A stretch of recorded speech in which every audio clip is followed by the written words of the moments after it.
예, 오늘 말씀은 사무엘하 11장에 나오는 말씀입니다. 11장의 내용은 우리에게 잘 알려진 다윗의 범죄한 사건을 기록하고 있습니다. 오늘 이 본문의 내용은 그 해가 돌아와 이렇게 시작을 하고 있는데 그 앞에 10장에 나오는 내용들은 다윗이 그 암몬 왕의 죽은 것에 대해서 조문객을 보내 가지고 그를 위로하고 조문하려고 하는 이런 마음이 있었는데, 오히려 그 암몬 왕과 그 신하들이 그것을 이제 곡해해서 결국은 전쟁이 일어나게 되어지고, 그러나 전쟁 가운데 아람 군대도 오고 용병들이 많이 왔지만 요압과 그 신하들이 나가서 다 물리치고, 마지막에는 다윗이 나아가서 아람 군대를 다 물리쳤다는 이야기가 나오죠. 그래서 다윗은 가는 곳마다 승리하고, 또 나라는 최고의 국경 범위까지 넓어지고 크게 어, 나라가 대승하는 그런 자리에 있게 되어집니다.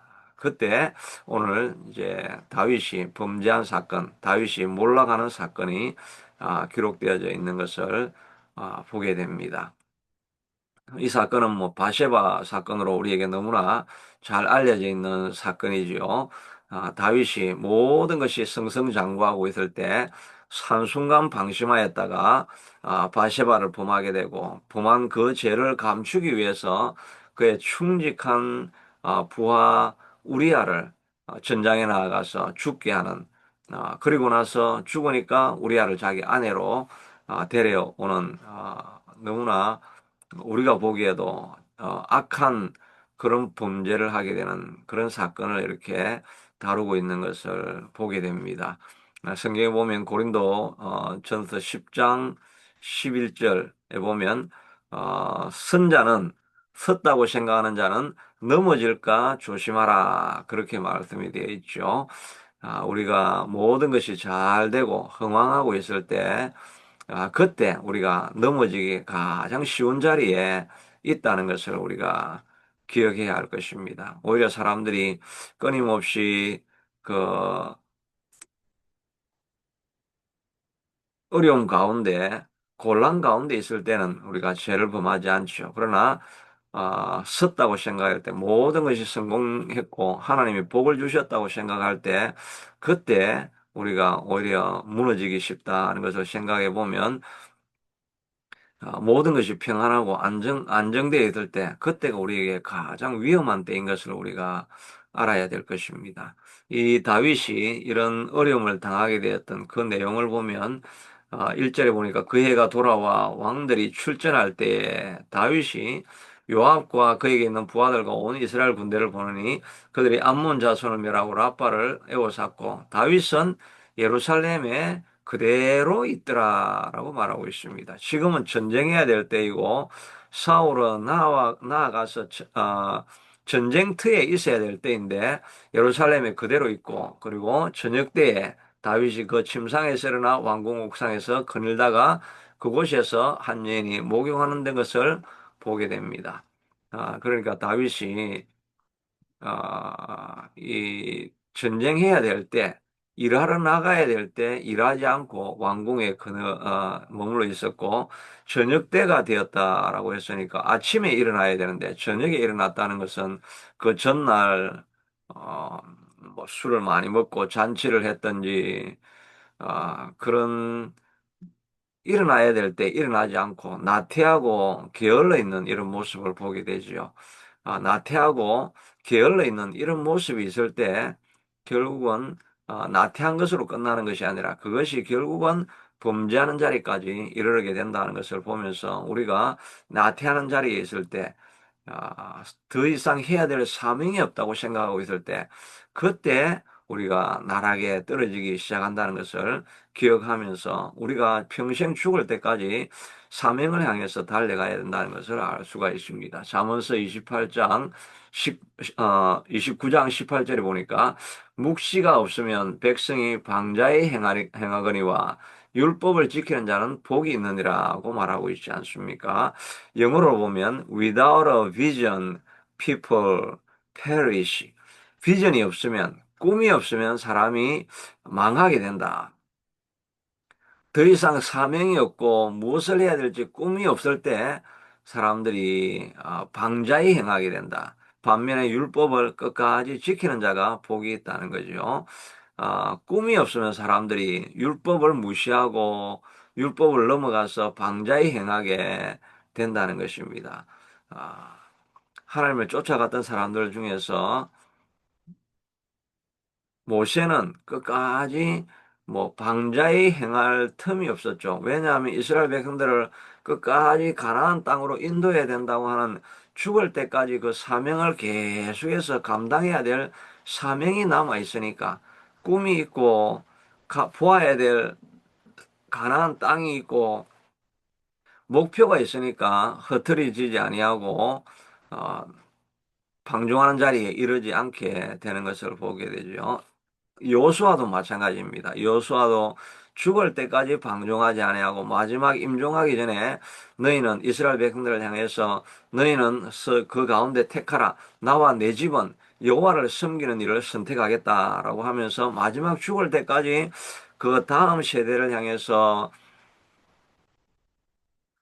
사명을 안겨주고 유언을 하면서 백성들을 죽을 때까지 사명을 생각하면서 사명을 놓치지 않기 위해서 어, 백성들에게 전하고 있는 그런 모습을 보게 되죠. 마지막까지 이 백성들이 아직도 정복할 땅이 남아 있다라고 하는 그런 사명을 주는 일에 그의 마지막 생애까지 바치게 됩니다. 죽을 때까지 사명이 있으니까 타락하지 않고 부패하지 않게 되죠. 바울도 마찬가지였죠. 감옥에 갇혀 있었지만 그의 마음 가운데 여전히 나는 로마도 보아야 되리라 하는 그런 사명이 있었고, 그리고 이제 로마에 가게 되면 마지막은 내가 스페인까지 가서 복음을 땅끝까지 전해야 되겠다라고 하는 그런 마지막까지 비전을 잃지 않았습니다. 그렇게 하니까 방자에 행하지 않게 되죠. 감옥에 들어가 있을 때에도 그런 마지막까지 사명이 있으니까 시위대, 자기를 지키는 그 왕의 시위대에 있는 사람들, 자기를 어, 지키기 위해서 오는 그 간수들 한 사람 한 사람들에게까지 마지막 복음을 전합니다. 그리고 감옥에 있을 때 바울은 여전히 내 편에 그 감옥에서 쓴 옥중 서신을 쓰지 않습니까?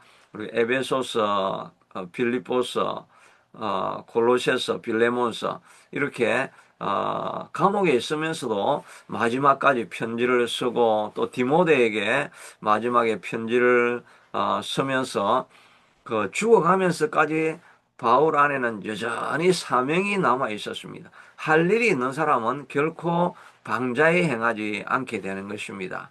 다니엘도 이렇게 살펴보면 다니엘도 어, 그가 바벨론의 포로로 잡혀갔지만 제국이 바뀌어 가지고 바사 왕국, 메대 바사 왕국으로 바뀌어지는 그 제국이 왕조가 바뀌어지는데도 이 다니엘은 여전히 총리로 남아 있는 것입니다. 그러니까 고려 시대 총리가 조선 시대 총리까지로 여전히 남아 있게 되는 일을 보게 되죠. 보통은 왕조가 바뀌면 고려 왕조에서 조선 왕조로 오게 되면은 조선 왕조에서는 고려 왕조에 있던 모든 신하들을 다 유배시키거나 그들을 다 멸해버리지 않습니까? 그런데 이 다니엘은 너무나 신실하니까 왕조가 바뀌었는데도 여전히 왕으로 총리로서 남아 있게 됩니다. 그래서 다니엘서 9장에 보니까 메대 족속 아하수에르 아들 다리오가 갈랄디아 나라 왕으로 시험을 받던 첫 때에 이 말은 이 바벨론이 끝나고 나서 바사로 넘어가기 전에 메대 나라가 세워지죠. 메대에서 바사 왕국으로 넘어가는 데입니다. 그러니까 다니엘이 거기에 있을 때 이제 총리로 있었지 오래되고 바벨론에 유배를 나간 지가 이제 67년이 지난 때였습니다. 그때 다니엘이 책을 통해 여호와께서 말씀으로 선지자 에레미야에게 알려주신 그 연수를 깨달았다. 예루살렘의 황폐함이 70년 만에 그치리라 한 것을 안지라. 예레미야서를 그때도 말씀을 가지고 성경을 계속해서 읽으면서 자기 민족의 미래가 어떻게 될 것인가 하는 것을 읽다가 보니까 예레미야서에 너희 바벨론으로 포로로 잡혀갔다가 70년이 지나면 해방을 받을 것이라. 이제 67년 지났으니까 3년 뒤에 우리가 해방을 받고 예루살렘으로 돌아가는구나 하는 것을 이 다니엘이 깨달은 것입니다. 그러고 나니까 그가 내가 금식하며 베옷을 입고 죄를 덮어쓰고 주 하나님께 기도하여 간구하기를 결정하였다고 했습니다. 이때 다니엘의 나이가 80세가 지금 넘었습니다.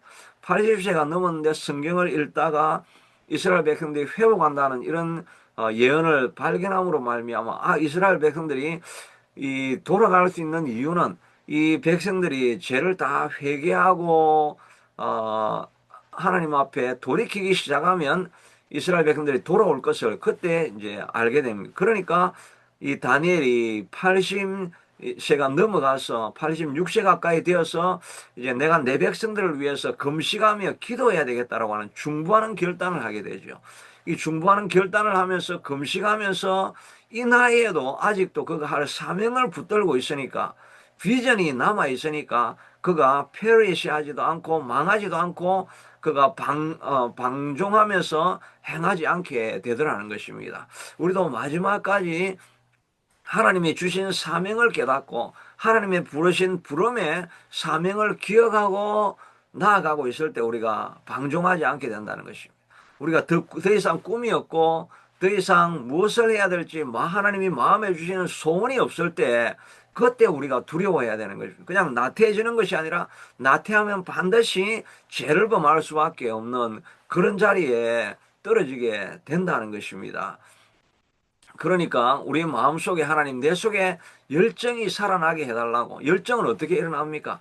그 성령이 우리 가운데 임하게 되어지면 정말 두려워 떨고 있던 사람들이 열정이 생겨서 로마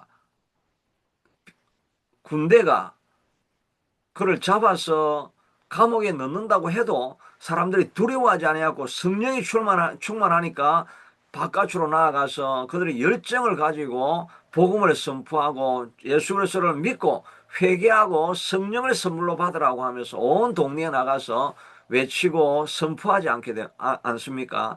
성령이 임하여서 우리의 마음속에 열망이 가득하게 해달라고 기도하는 것이 필요하죠. 그래서 우리가 이 아침에 일어나서 우리가 기도하는 것은 기도하지 않으면 소망이 사라지고 꿈이 사라지고 비전이 사라지니까 비전이 사라지면 결국은 나태하다가 죄를 범하는 자리에 넘어갈 수밖에 없으니까 이 아침마다 깨어서 주의 성령이 임하시기를 내가 더 나태해지지 않게 되기를 위해서 간구하는 마음으로 이 자리에 나오지 않습니까? 그래서 우리의 마음속에 꿈이 사라졌을 때 기도하다가 내가 오늘 하루는 이를 위해서 살아야 되겠다라고 하는 다시 한번 결단을 하고 일어서는 자리가 이 아침에 기도하는 자리가 아닙니까? 기도하지 않으면 비전이 사라집니다. 기도하지 않으면 꿈이 사라집니다. 기도하지 않으면 하나님이 우리에게 주시는 열정이 금방금방 사라져 버리게 되는 것입니다. 열정이 사라질 때 두려워하는 마음을 가지고 주의 전에 나와서 하나님 앞에 부르짖으며 하나님이여 내게 사명을 회복해 주시옵소서, 내게 꿈을 회복해 주시옵소서라고 기도하며 나아가는 것이 필요합니다. 마음속에 꿈이 일어나지 않고 마음속에 열정이 일어나지 않으면 그때 우리가 내가 범죄하는 자리에 빠질 수밖에 없겠구나라고 하는 두려워하는 마음으로 내게 하나님 다시 한번 영감을 부어달라고 기도하는 시간이 필요하죠. 다윗은 이렇게 나태하다가 바세바를 범하게 되어지고 나중에는 우리아까지 죽이게 되는 살인하게 되는 이런 범죄에 떨어지게 됩니다. 이런 일이 있을 때 우리가 곧바로 해야 될 일이 있다고 한다면 그것은 죄에 빠졌으면 죄를 금방 하나님 앞에 들고 나아가서 회개를 해야 됩니다.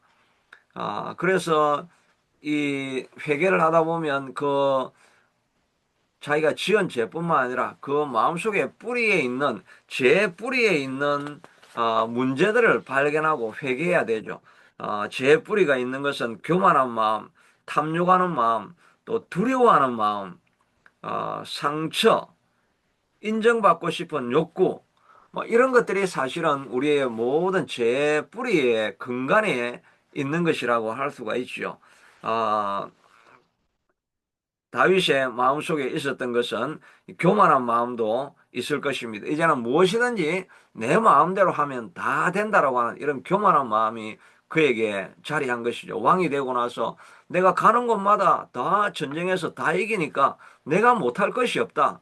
나는 최고의 내가 권력자이다라고 하는 이런 권력에 심취되어지고 빠져버리다 보니까 교만이라고 하는 근본적인 죄의 뿌리가 있다 보니까 그것을 죄를 짓는 것을 스스럼 없이 하게 되어집니다. 그러나 죄를 범했을 때 우리가 해야 될 일은 하나님 앞에 나아가서 회개해야 되는데 이 바세바가 임신했다는 이야기를 듣고 내가 범죄했구나 걸 알고 하나님 앞에 회개하고 돌이켰다고 하면 충신을 죽이는 이런 범죄하는 자리까지 나아가지 않을 수 있었는데 죄를 고백하지 않을 때 사단이 들어와 가지고 그 죄를 사용하기 시작하는 것입니다. 그 죄를 더 깊은 고초로 끌고 들어가서 완전히 멸망시키려고 하는 것이 사단이죠. 처음에는 조그만 죄를 범했는데 그 죄를 회개하지 않으면 그 죄를 들고 가서 결국은 사람들이 완전히 망하게 만들어버리게 되는 것입니다. 어, 강도로 들어가서 뭐 물건을 조금 훔치려고 했는데 되려고 하니까 그냥 잘못했다고 나가버리면 되는데 결국은 그 조그만 죄를 범하려고 하다가 어쩔 수 없이 사람을 죽이는 살인하는 죄까지 건너가게 되는 그런 일들을 많이 보게 되지 않습니까? 죄를 범했으면 하나님 앞에 회개하면 되는 것입니다.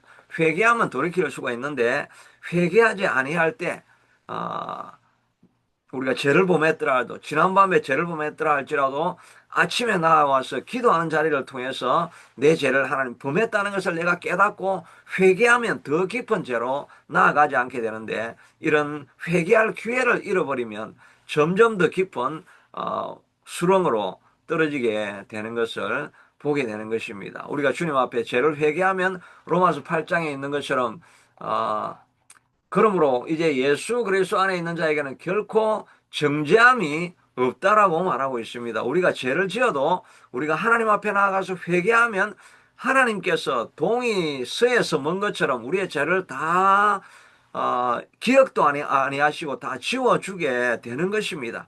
그러므로 죄를 회개하면 주님 안에서 우리가 다시는 정죄함이 없기 때문에 예수님은 우리를 정죄하지 않습니다. 범죄한 자로 다시 말하지 않습니다. 그래서 우리가 새롭게 일어설 수 있게 만들어 주시는 것입니다. 예수님이 이미 십자가에서 우리를 위해서 피 흘려 어, 돌아가심으로 말미암아 예수님의 대속의 보혈의 피를 흘려 주셨기 때문에 우리가 범죄해도 주님 앞에 나아가면 주님께서 우리를 새롭게 만들어 주시고 깨끗하게 만들어 주시게 되는 것입니다. 그래서 고린도후서 5장 17절에 보면 누구든지 그리스도 안에 있으면 새로운 피조물이라 보라 이전 것은 지나갔으니 새 것이 되었다라고 말씀하고 있는 것입니다. 이전 것은 지나가 버렸습니다. 그래서 우리의 과거에 지은 죄는 이제 주님 앞에 회개할 때 다 지나가 버리고 우리는 주님 안에서 새로운 존재가 되었다라고 말하고 있는 것입니다. 그런데 사단은 끊임없이 우리에게 참소를 하죠. 너는 과거에 이런 죄를 범했고 이런 악을 범했는데 어떻게 너가 다시 일어설 수 있다고 하느냐. 끊임없이 우리를 참소합니다. 그때 우리가 선포해야 될 것은 사단아, 너는 나를 참소할 수 없다. 내가 예수 그리스도의 보배 피로 말미암아 나는 정결함을 받았고 나는 주님 안에서 새로운 피조물이 되었기 때문에 주님 안에서 보배 피로 말미암아 거룩한 자가 되었다라고 우리가 계속해서 선포해야 됩니다. 우리가 주님 안에서는 고백할 때 예수님은 우리의 죄를 동이 서에서 먼 것처럼 다 옮겨버렸고 죄를 기억도 아니한다고 주님은 말씀하십니다. 그러나 현실적으로는 그 죄가 여전히 우리 안에 남아 있습니다. 그래서 끊임없이 우리를 참수하고 우리를 괴롭게 만들죠. 다윗이 범죄한 이후에 시편 나단 선지자가 오고 다윗이 회개를 합니다. 시편 51편에 보면 다윗이 끊임없이 회개하면서 진심에서 우러난 회개를 합니다. 그러나 제 그 결과 컨시퀀스, 제 결과물은 여전히 남아 있습니다. 그래서 다윗의 집안에 끊임없이 칼이 멈추지 아니하라고 했기 때문에 이 범죄함으로 말미암아 계속해서 다윗 집안에 싸움이 일어나죠. 압살롬이 자기 아들들을 죽이게 되고 또 압살롬이 아버지를 죽이게 되고 죽이려고 쫓아오고 이런 죄로 말미암는 그런 결과들은 끊임없이 우리가 고통할 수밖에 없는 것입니다. 그러므로 우리가 죄를 짓지 않으려고 노력을 해야 되죠. 그러나 주님은 우리 안에서 거룩하게 만들어 주셨고 우리를 새롭게 하셨습니다. 그러니까 끊임없이 어려움은 일어나지만 그 어려움이 일어나는 것 가운데서 우리가 선포해야 될 것은 우리가 예수 그리스도로 말미암아 나는 거룩한 존재가 되었다. 나는 새로운 존재가 되었다. 과거에 범죄한 것은 예수님이 다 잊어버려서 나는 새롭게 존재하여 살아가는 존재가 되었으므로 나는 주님 안에서 다시 한번 새로워질 수 있고 승리할 수 있고 이길 수 있고 흥황할 수 있고 복을 누릴 수 있는 그런 존재가 되어졌다는 것을 우리가 입으로 날마다 선포해야 됩니다. 사단은 끊임없이 그렇게 범죄했는데 네가 어떻게 하나님 앞에 복을 빌 수가 있느냐? 그렇게 범죄한 사람이 어떻게 하나님 안에서 너가 하나님의 일꾼으로 사역할 수 있겠느냐? 끊임없이 사단은 우리에게 정죄합니다. 그러나 우리가 계속해서 선포해야 될 것은 누구든지 그리스도 안에 있는 자에게는 결코 정죄함이 없다. 하나님은 나를 다시 한번 정죄하지 않으신다. 주님 안에서 나는 새로운 존재가 되었고 거룩한 존재가 되어져서 나는 주님 안에서 승리할 수 있고 이길 수 있고 나는 주님 안에서 복을 누리고 형통함의 복을 누릴 수 있는 그런 거룩한 존재가 되었다는 것을 계속해서 사단에게 선포하면서 우리가 죽을 때까지 이 싸움을 하면서 나아가야 하는 것입니다. 범죄하지 않는 사람이 어디 있겠습니까? 누구나 다 범죄하는 것입니다. 아무리 거룩하고 대단하고 뭐 영광스러운 그런 존재라 할지라도 어떤 목회자라 할지라도 그분들도 다 살아가면서 적고 크고 간에 죄를 범하게 되어 있는 것입니다. 그래서 끊임없이 사단이 정죄하는 소리가 계속해서 들립니다. 그 정죄하는 소리가 들릴 때마다 우리가 해야 될 것은 예수님이 나의 보배 피로 말미암아 나의 모든 죄를 씻어 주셨다. 나는 주님 안에서 다시 거룩한 자가 되어졌다. 나는 축복과 형통을 누릴 만한 그런 하나님의 아들로 존재하는 자가 되었다. 새로운 피조물이 되었다는 것을 계속해서 선포하면서 달려 나가야 할 것입니다.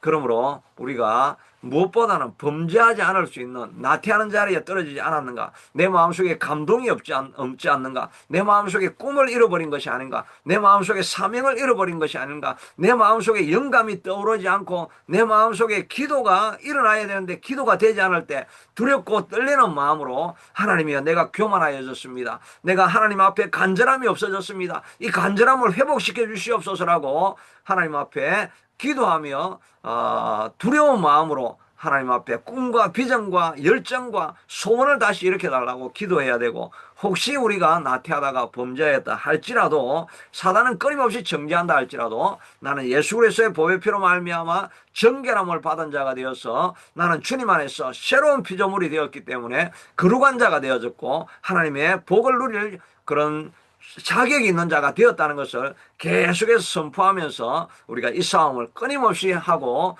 나아가서 주님 안에 우리가 범죄하는 존재가 되었다 할지라도 승리하면서 하나님 앞에 승리의 영광을 돌릴 수 있는 그런 삶을 계속 살아갈 수 있는 우리가 될 수 있게 되기를 축복합니다. 하나님 다윗은 모든 것이 잘 되고 있을 때 나태함에 빠졌다가 또 내 마음대로 무엇이든지 할 수 있다라고 하는 교만의 뿌리를 가지고 있다가 바세바를 범하고 우리아를 죽이는 그런 범죄함으로 떨어지게 되어졌습니다. 하나님 우리 속에 비전이 없으면 꿈이 없으면 하나님 우리가 방자에 행할 수밖에 없는데 하나님 우리가 아직도 마지막까지 남아있는 사명이 있는 줄로 알고 이 사명을 향해서 정진하며 달려갈 수 있게 도와주시옵소서. 조금만 나태하면 우리가 영감이 떨어집니다. 열정이 떨어집니다. 비전이 없어집니다. 하나님 소원이 사라지게 됩니다. 기도가 되어지지 않습니다. 간절한 기도가 일어나지 않습니다. 하나님 이런 두려운 때에 하나님 두려워하는 마음을 가지고 하나님 성령님 우리를 회복시켜 달라고 기도할 수 있게 도와주시고 사단의 끊임없는 정죄 가운데서도 하나님 주님 안에서 우리가 새로운 피조물이 되어졌습니다. 거룩한 존재가 되었습니다. 나는 승리할 수 있습니다. 나는 형통 형통함을 받을 자격이 있습니다라고